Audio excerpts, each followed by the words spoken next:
नमस्ते। आजकल भारतीय इकोनॉमी को लेकर बहुत सारी बातें हो रही हैं, है ना? तो चलिए आज कुछ उन बड़े नंबर्स पर नजर डालते हैं जो हाल ही में सामने आए हैं और ये नंबर्स एक बहुत ही दिलचस्प कहानी बता रहे हैं। तो सवाल ये उठता है कि ये जो सारे नंबर्स हैं, ये फोरकास्ट हैं। ये असल में हमें बता क्या रहे हैं? क्या ये सच में एक तेजी से बढ़ती इकोनॉमी का इशारा है? चलिए मिलकर इसी सवाल का जवाब ढूंढते हैं।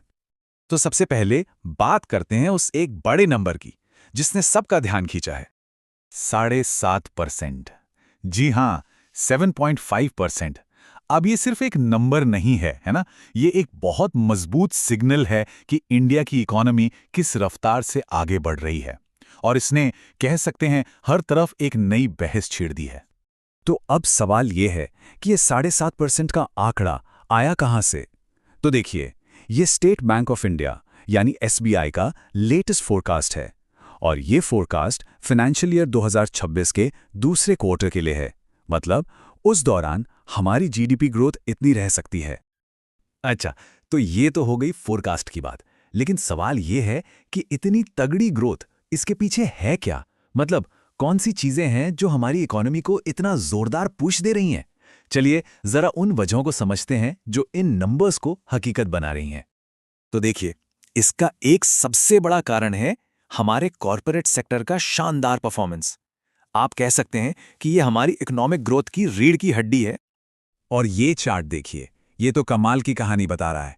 कॉर्पोरेट प्रॉफिट्स पर नजर डालिए। पहले क्वार्टर में 70% की जबरदस्त ग्रोथ और उसके ठीक अगले क्वार्टर में ये आंकड़ा उछलकर सीधा 83% पर पहुंच गया। मतलब ये सिर्फ ग्रोथ नहीं है, ये तो रफ्तार पकड़ने वाली बात है। एक ऐसी स्पीड जिस पर वाकई ध्यान देना बनता है। और देखिए, जब कंपनियां इतना अच्छा काम करती हैं, जब प्रॉफिट्स बढ़ते हैं, तो इसका एक सीधा असर और दिखता है और वो है मजबूत जीएसटी कलेक्शन, है ना? मतलब साफ है, जब बिजनेस अच्छा चलेगा, लोग ज्यादा चीजें खरीदेंगे, सर्विसेज लेंगे, तो सरकार के पास टैक्स भी ज्यादा आएगा। और ये अपने आप में एक पक्का सबूत है कि इकोनॉमी में एक्टिविटी कितनी स्ट्रांग है। तो ठीक है, आज के नंबर्स तो बहुत मजबूत दिख रहे हैं, पर ये सब हमें भविष्य में कहाँ लेकर जा रहे हैं? चलिए अब थोड़ा आगे की सोचते हैं और सरकार के जो बड़े प्लान्स हैं उनको समझते हैं। और यहाँ पे एक बहुत बड़ा गोल सेट किया गया है। पीयूष गोयल के मुताबिक भारत का लक्ष्य है 2027 तक एक डेवलप्ड नेशन यानी विकसित राष्ट्र बनना।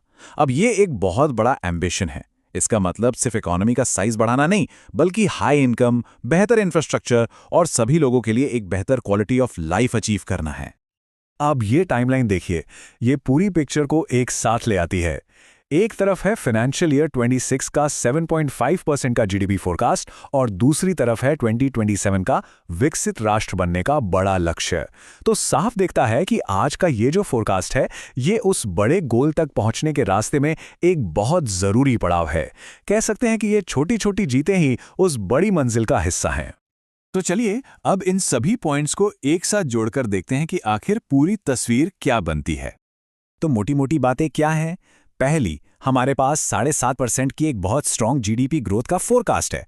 दूसरी बात, इस ग्रोथ को ताकत मिल रही है कंपनियों के जबरदस्त प्रॉफिट और बढ़ते टैक्स कलेक्शन से। और तीसरी और सबसे अहम बात, ये सब कुछ जुड़ा है 2027 तक देश को एक डेवलप्ड नेशन बनाने के एक बड़े विजन से।